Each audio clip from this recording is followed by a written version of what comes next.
Question number 7 हमारा दिया हुआ है, भूमि के एक बिंदु से एक 20 मीटर ऊंचे भवन के शिखर पर लगी एक संचार मीनार के तल और शिखर के उन्नयन कोण क्रमशः 45 अंश और 60 अंश है, तो मीनार की ऊंचाई ज्ञात करो।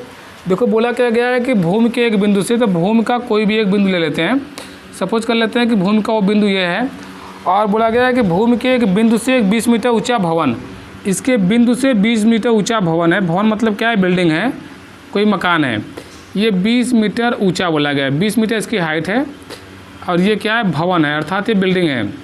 अब बोला है इसके ऊपर जो नहीं, भवन के ऊपर एक टावर लगा हुआ है, बोला है कि 20 मीटर ऊंचे भवन के शिखर पर लगी एक संचार मीनार, इसके ऊपर एक कम्युनिकेशन टावर लगा हुआ है, संचार मीनार लगा हुआ है, एयरटेल वोडा किसी का टावर लगा हुआ है, ठीक है ना, ये टावर लगा हुआ है, और संचार मीनार भवन के शिखर पर लगी संचार मीनार के तल और शिखर के उन्नयन कोण बोला गया, अर्थात क्या हुआ कि किसी बिंदु से ज़मीन से कोई देख रहा है। उन्नयन कोण का मतलब क्या हो गया कि कोई व्यक्ति नीचे से ऊपर की तरफ देख रहा है, तो एक बार उन्नयन कोण बनता है 45 अंश और दोबारा बनता है 60 अंश, तो ये हमारा उन्नयन कोण 45 डिग्री बनता है, और ये टोटल 60 डिग्री, ठीक है। और ये हमारा क्या था, भवन था, और यहाँ से यहाँ तक ये हमारा टावर लगा हुआ है, ये हमारा टावर है, ठीक है ना। संचार मीनार जो है, जिसको संचार में, हाँ संचार मीनार है तो संचार मीनार लिख दो, कोई दिक्कत नहीं है, संचार मीनार, ठीक है। इसका नाम दे देते हैं हम लोग अपने से ABCD।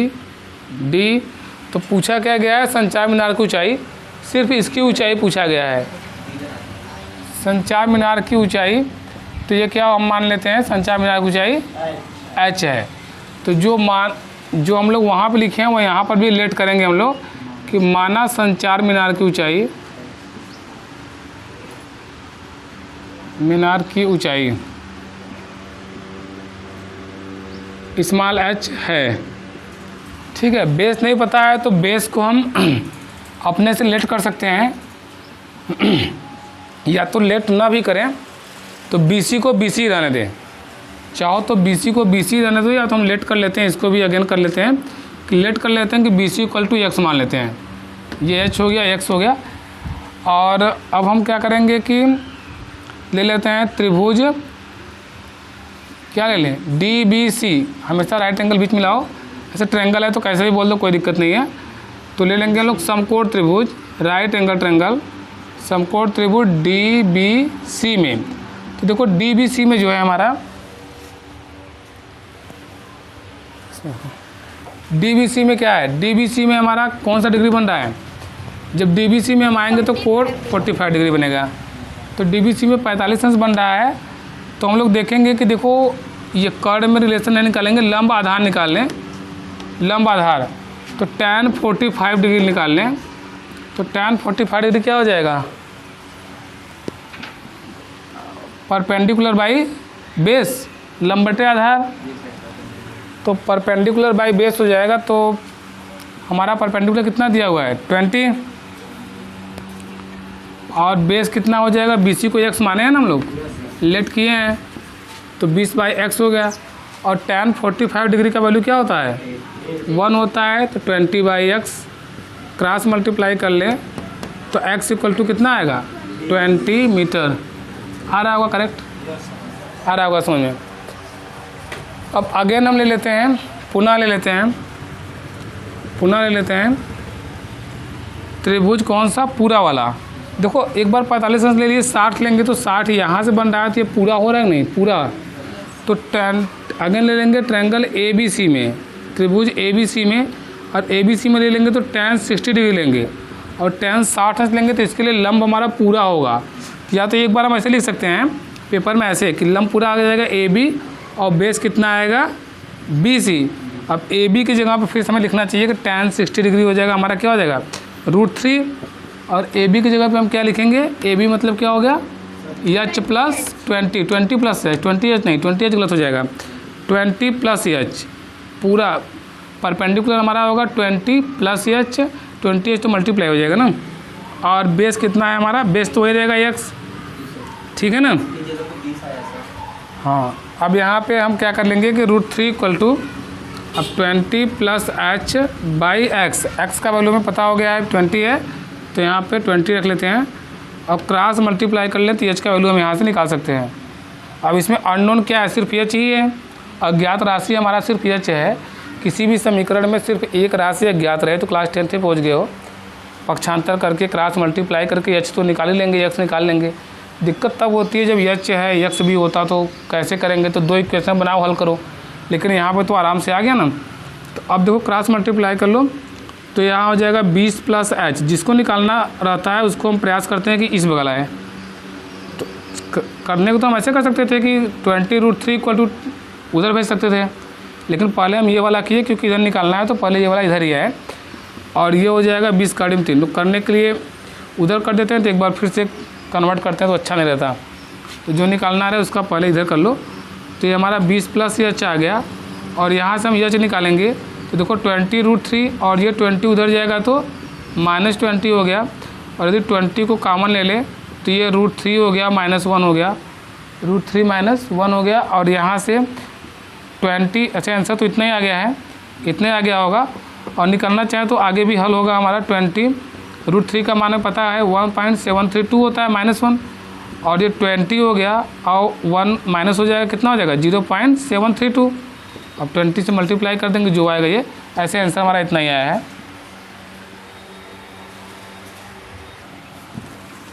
क्वेश्चन नंबर 8 हम लोग देखते हैं। क्वेश्चन नंबर 8 क्वेश्चन नंबर 7 का ही सेम फोटो कापी है, पूरा समझ में आएगा। यदि 7 समझ में आया है तो 8 समझ में आएगा। और हम इसको प्रयास करेंगे कि पूरा ना हल करें, इसको हम आप लोग को रफ हल कर दे रहे हैं, क्लियर हो जाएगा उतने में ही। और अच्छे से अपने से कर लेना। देखो दिया हुआ है क्वेश्चन नंबर 8 कि एक पेडेस्टल है, पेडेस्टल के शिखर पर एक 1.6 मीटर ऊंची मूर्ति लगी हुई है। एक पेडेस्टल है, पेडेस्टल जिससे उस पर भवन के ऊपर लगी हुई थी, क्या बना हुआ था, मीनार।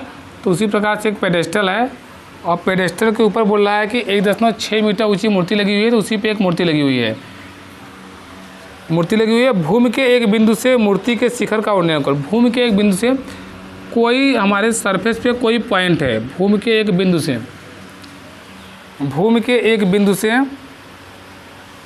मूर्ति के शिखर का उन्नयन कोण 60 अंश है। मूर्ति के शिखर, मूर्ति यहाँ है ना, ये हमारा लगा हुआ है। तो इसके शिखर का उन्नयन कोण कितना बोला है, 60 डिग्री है। ठीक है, 60 डिग्री है। और उसी बिंदु से पेडेस्टल के शिखर का, पेडेस्टल हमारा ये था, और इसके शिखर का, यहाँ का, इसका उन्नयन कोण जो बोला है यहाँ से यहाँ तक, इसका उन्नयन कोण जो है समझ लो यहाँ पर है। तो इसका उन्नयन कोण कितना दिया हुआ है, 45 डिग्री।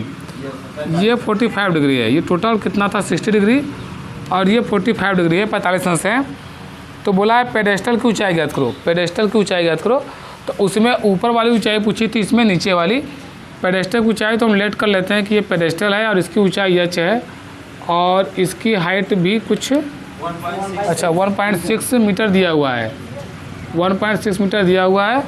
और ये बेस दिया हुआ है, कुछ नहीं दिया हुआ है। तो बेस को फिर पिछली बार की तरह हम x मान लेंगे, x मान लेंगे। और वैसे ही हम करेंगे डायरेक्ट, इसमें लेट वेट नहीं कर रहे हैं, सब दिखाई दिए हैं कि बेस x है, हाइट h है। तो इसका नाम हम दे लेंगे क्या, ABC हो जाएगा। इसको D कर लेते हैं।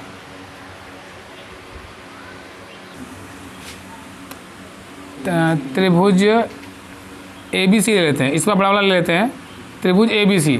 देखो त्रिभुज ABC लोगे, इसको अपने से करना अच्छे से, हम बता दे रहे थोड़ा सा कि त्रिभुज ABC लेंगे तो यहाँ पर भी लंब और आधार होगा ना, परपेंडिकुलर और बेस।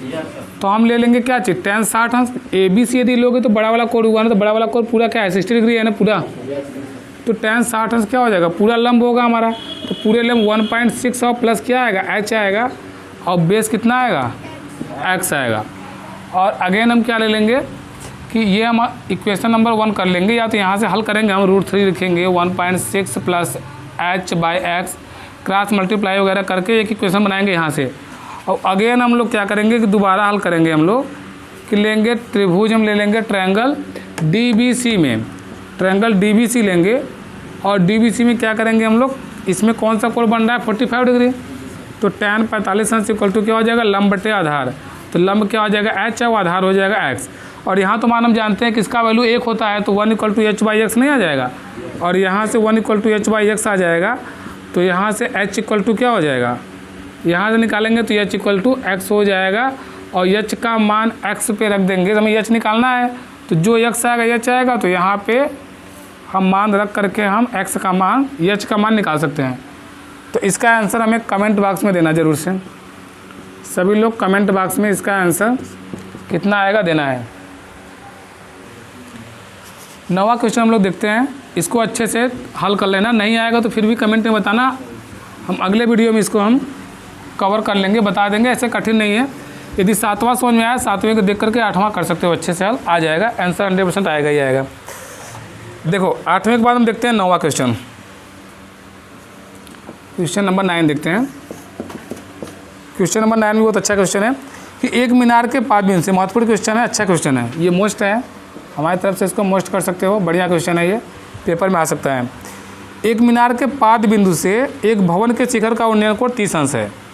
इसमें बोला गया एक मीनार है, एक भवन है, तो बड़ा क्या होगा, मीनार की भवन, मीनार बड़ा होगा ना, तो ये ध्यान देना, नहीं तो सवाल गलत हो जाएगा। एक मीनार बना लो, एक भवन बना लो, ठीक है, एक मीनार हो गया और एक भवन हो गया, ऐसे बना लो। ये हमारा मीनार है और ये हमारा भवन है, ठीक है। अब क्या बोला गया है कि एक मीनार के पाद बिंदु से, मीनार का पाद बिंदु, मीनार का पाद बिंदु ये है ना, पैर, मीनार के पाद बिंदु से क्या बोला गया, पाद बिंदु, एक मीनार के पाद बिंदु से एक भवन के शिखर का, मीनार के पाद बिंदु से भवन का शिखर, पाद बिंदु से भवन का शिखर ये है ना, भवन का हेड ऐसे, शिखर का उन्नयन कोण बोला है कितना है, 30 अंश है, तो यहाँ पर लगा दो 30 डिग्री है। और भवन के पाद बिंदु से, भवन का पाद बिंदु ये हो गया, और बोला गया है मीनार के शिखर का उन्नयन कोण 60 अंश है, बस हो गया काम। और ये मीनार का हेड ये है, इसका उन्नयन कोण बोला है कितना है, 60 डिग्री है, 60 डिग्री है। यदि मीनार 50 मीटर ऊंची हो, यदि मीनार बोला है, इस मीनार की टोटल हाइट दी है 50 मीटर, इस मीनार की टोटल हाइट दी है 50 मीटर ऊंचा हो, यदि मीनार 50 मीटर ऊंचा हो तो भवन की ऊंचाई ज्ञात करो। तो भवन की ऊंचाई पूछा है तो एच कर लो, लेट कर लो, भवन की हाइट एच है। फिगर बहुत ज़रूरी है, जिस प्रश्न में फिगर नहीं बनेगा उस प्रश्न को हल करना संभव नहीं है, क्योंकि इसी के आधार पर हल करते हो। और फिगर बना लिए, बार बार बताएं हम, फिगर बना लिए, गलत से कुछ भी हल करोगे तो नंबर मिलेगा। यदि फिगर सही रहेगा तो बोर्ड में नंबर आधा नंबर मिल जाएगा, 5 नंबर है तो 2.5 नंबर मिल जाएगा, 4 नंबर 2 नंबर मिल जाएगा। तो फिगर पे भी नंबर रहता है, फिगर यदि गलत रहेगा तो नंबर थोड़ा भी नहीं मिलेगा। देखो ABC कर लेते हैं हम लोग और इसको D डाल देते हैं, कोई दिक्कत नहीं है। और अब हमें पूछा क्या था, भवन की ऊंचाई पूछा है, वो दिया हुआ है तो हल कर लेते हैं। देखो आधार नहीं पता है तो आधार को भी हमें x मान लेते हैं, और जो माने हैं वहाँ पर लिख लेते हैं कि माना भवन की ऊंचाई, तो मान लेते हैं, लेट कर लेते हैं भवन की ऊंचाई, हाइट ऑफ बिल्डिंग हो जाएगी हमारी, h मान लेते हैं, ऊंचाई है तो h से मान लेते हैं, और ले लेते हैं कि जो आधार है, वो आधार जो बेस है वो x मीटर मान लेते हैं, ठीक है। उसके बाद देखो बेस हमें x मीटर मिल गया और हाइट h मीटर, दोनों पता चल गया ना, दोनों को हम मान लिए। अब हम ले लेंगे एक तो कोई त्रिभुज लेंगे, चाहे त्रिभुज हम ये बड़ा वाला ले लें चाहे छोटा वाला, अपने ऊपर है, कोई ज़रूरी नहीं है कि पहले हम ये वाला लें या पहले ये वाला, हमें जो सुविधा लगे वो ले लो। और सुविधा वाली बात नहीं है, चाहे जो हल करोगे आएगा ही आएगा, तो जो बेटर लगे वो ले लो।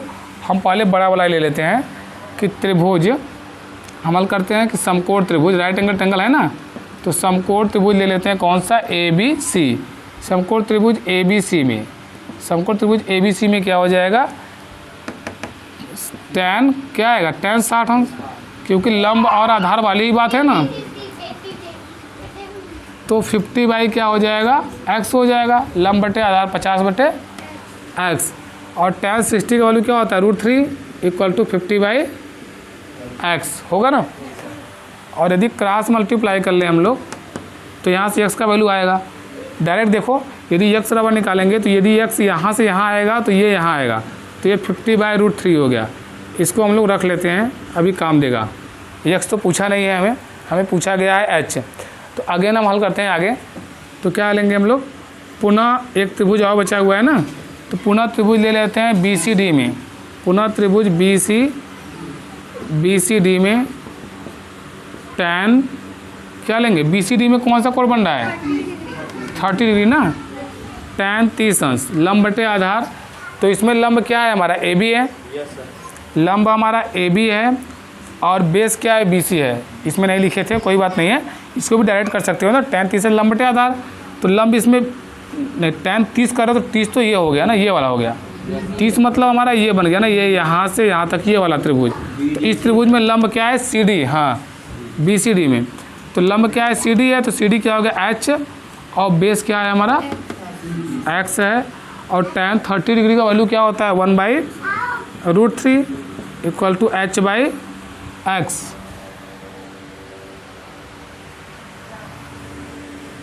तो कितना हो जाएगा यहाँ पे, इसको क्रॉस मल्टीप्लाई करो, या तो x इक्वल टू क्या आ जाएगा h√3 आएगा कि नहीं। खैर x इक्वल टू ना निकालो क्योंकि हमको h का मान निकालना है ना। तो h√3 इक्वल टू कितना आ जाएगा h√3 इक्वल टू x, और h निकालेंगे तो x/√3। और x का वैल्यू कितना है हमारा, ध्यान देखते रहो, x का वैल्यू कितना है हमारा 50/√3। तो 50/√3 और √3 एक तो बाई में पहले से था ही ना, तो यहाँ से हमारा h का वैल्यू आ गया 50/√3, √3 क्या हो गया 3, तो 50/3 या हो जाएगा 16 होल 2/3 मीटर, या इसको पॉइंट में कर सकते हैं ना। सूरत यहाँ 48 2 50 होता है ना, तो इतना मीटर आएगा। समझ में आया होगा।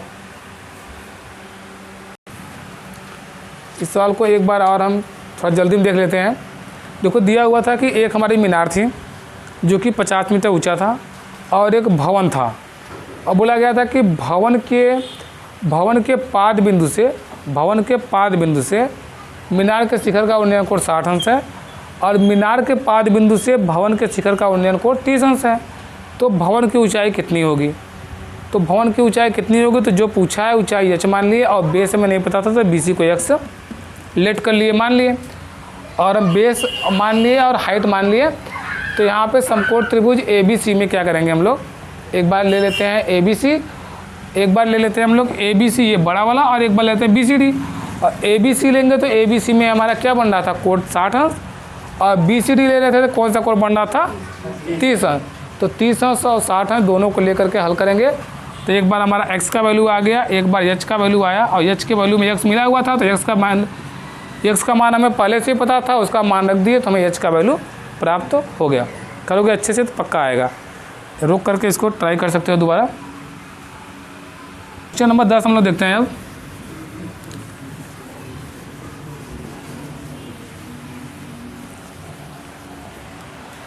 क्वेश्चन नंबर 10,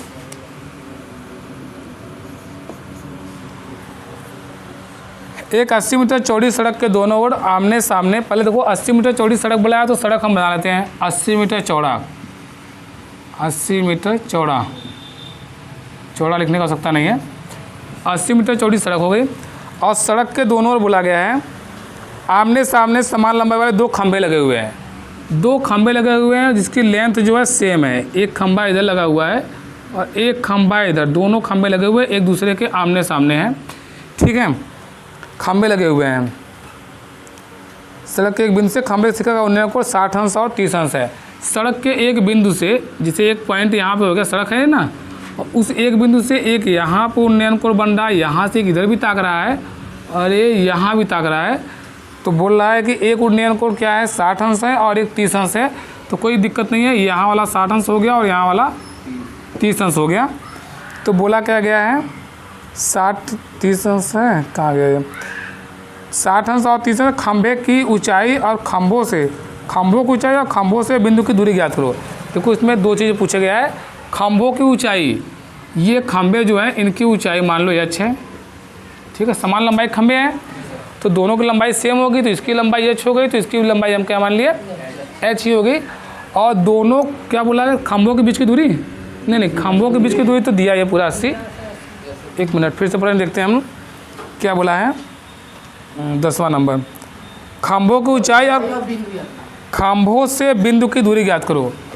खंभों से बिंदु की दूरी मतलब ये है कि इस खंभे से इस बिंदु की दूरी कितनी है और इस खंभे से इस बिंदु की दूरी कितनी है। तो एक दूरी पता चल जाएगा तो 80 माइनस कर लेंगे, दूसरा बिंदु पता चल जाएगा। तो हम एक तरफ का एरिया मान ले, समझो अच्छे से, यदि हम यहाँ से यहाँ तक, जिसका यदि पहले मान कर लें ए बी, चलो सी मान लेते हैं, चलो सी मान लेते हैं, इसको डी मान लेते हैं, इसको ई मान लेते हैं, कुछ भी नाम दे दो, ई मान लेते हैं। तो इसमें क्या हो गया कि यदि हम इसको एक्स मान लें, एक साइड का एक्स मान लें, फिगर समझे रहो पहले, तो इधर कितना हो जाएगा 80 माइनस एक्स। और इन सब को हम दिखा सकते हैं, यहाँ पर भी दिखाना चाहिए।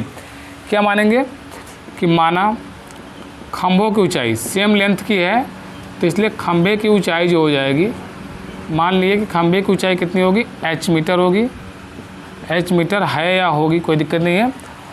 और मान लेते हैं कि BE बराबर हमारा क्या हो गया x, तो चित्र में CE कितना हो जाएगा हमारा 80 माइनस एक्स। और अब हम हल करना चालू करते हैं। एक ट्रायंगल ले लो, चाहे ये वाला ले लो पहले, चाहे ये वाला ले लो पहले, ठीक है। तो पहले हम उसी को ले लेते हैं, एक वाले को कि त्रिभुज हमेशा लिखेंगे समकोण त्रिभुज, क्योंकि हम ट्रिग्नोमेट्री के जो भी सवाल हल किए हैं अभी तक वो सब के सब किस में हल हुए हैं, राइट एंगल में। तो सब राइट एंगल रहता ही है, राइट एंगल में ही हल होता है। पहले दिन इंट्रोडक्शन वाले में समझाए थे कि समकोण त्रिभुज में ही पूरे सवाल को हम हल करेंगे। तो समकोण त्रिभुज कौन सा लेते हैं, ABE में, समकोण त्रिभुज ABE में, समकोण त्रिभुज ABE में क्या हो जाएगा, tan, यहाँ पे कितना लिखे हैं 30 लिखे हैं ना, हाँ ये तो दूरी है नीचे वाली, ये 80 माइनस एक्स ये है ना, नहीं तो एंगल गड़बड़ हो जा रहा था, यहाँ पे दो हो जा रहा था। तो tan क्या है, ABE लिए हैं, ABE में tan 30 है, तो tan 30 लंब बटे आधार, लंब कितना है हमारा h, आधार कितना है x। तो tan 30 का 1/√3 = h/x, और यहाँ से क्रॉस मल्टीप्लाई करेंगे तो x = आएगा h√3। इसको इक्वेशन नंबर 1 करके छोड़ देते हैं, ठीक है, x = h√3। और अगेन हम लोग लेते हैं क्या चीज़ कि समकोण त्रिभुज, पुनः ले लेते हैं समकोण त्रिभुज कौन सा, ये वाला DCE कैसे लिखो, त्रिभुज हो गया ना। तो समकोण त्रिभुज DCE में, त्रिभुज हो गया हमारा, 3 भुजा हो गई। समकोण त्रिभुज DCE में ले लेंगे हम लोग tan 60 डिग्री, और tan 60 फिर लंब बटे आधार आएगा तो h/x आएगा, h/x। और यहाँ से अच्छा ये जो दूरी है, हाँ x नहीं है, यहाँ पे 80 माइनस एक्स हुआ है, तो h/80 माइनस एक्स। और tan 60 डिग्री का वैल्यू हमारा होता है √3, h/80 minus x, h/80 minus x. और यदि हम इसको क्रॉस मल्टीप्लाई कर लें तो यहाँ से हमारा h = हो जाएगा, h = हो जाएगा √3 80 माइनस एक्स, होगा कि नहीं, h = √3 मल्टीप्लाई में हो जाएगा 80 माइनस एक्स, ब्रैकेट में हो गया। अब हमको x का वैल्यू हमको निकालना क्या है, हमको h और x दोनों चाहिए। तो पहले एक मान निकालो, x = हमें पता है ना, तो x की जगह पर रख दो h√3, x की जगह पर रख दो h√3, ऐसे लिख देंगे। इक्वेशन नंबर 2 लिख दो, और यहाँ लिख दो बाई इक्वेशन 1 अर्थात समीकरण 1 से ना, बाई इक्वेशन 1 अर्थात इक्वेशन 1 से। तो समीकरण 1 से हम क्या कर लेते हैं कि h = यहाँ निकालेंगे तो √3 हो गया, और 80 माइनस, और इक्वेशन 1 से क्या है, x का वैल्यू क्या है h√3। और इसको अब अंदर मल्टीप्लाई करो, ध्यान देखते रहो, थोड़ा सा कठिन सवाल है। √3 हो गया, √3 का अंदर मल्टीप्लाई करो तो ये क्या हो जाएगा 80√3, और अंदर मल्टीप्लाई करेंगे तो क्या हो जाएगा, ये √3 2 बार है तो 3 हो जाएगा, तो -3h होगा कि नहीं, √3 3 हो गया, तो -3h को इधर ले आओ, तो 4h = 80√3, 4h = 80√3 होगी। और यदि h निकालेंगे तो 80√3, और ये 4 मल्टीप्लाई में है तो डिवाइड में आएगा, तो 4 2 जा 8 20√3। h का मान आ गया 20 कड़ी में 3, h का मान 20 कड़ी में 3 आया ना, h का मान हमें मिल गया यहाँ से। अतः खंभे की ऊंचाई जो थी हमें पता चल गया कितना है, 20 कड़ी में 3 मीटर है ना, ये मीटर लगा देंगे हम, यूनिट लगाना जरूरी होता है। तो खंभों की ऊंचाई हमें, दोनों खंभे की ऊंचाई हमें पता चल गई। लेकिन हमें अब ये पूछा हुआ है कि दोनों जो खंभे खड़े हैं, ये दोनों के बीच की दूरी तो 80 मीटर है, लेकिन जो जिस बिंदु से कोण बन रहा है उससे कितनी दूरी पे है। तो हम माने थे कि एक तरफ से x मीटर दूरी पे है, तो दूसरी तरफ से आया था 80 माइनस x मीटर। तो हमें क्या निकालना है, x का मान निकालें, दोनों पता चल जाएगा।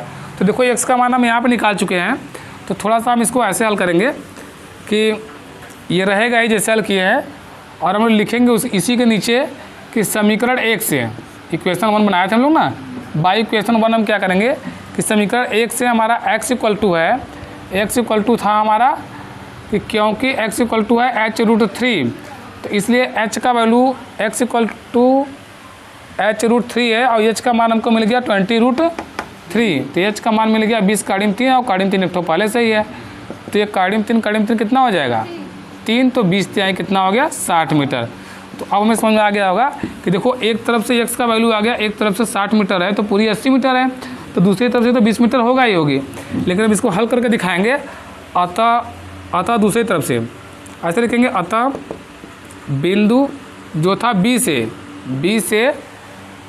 60 मीटर दूरी पे, B से कितनी दूरी पे है ये 60 मीटर, B से 60 मीटर दूरी पे है दूरी पर, तथा B के बाद C बिंदु है, C से दिया हुआ है 80 - x, तो 80 - x अर्थात 80 - x का मान कितना आ गया 60, तो अतः C से जो हो जाएगा वो 20 मीटर की दूरी पे होगा।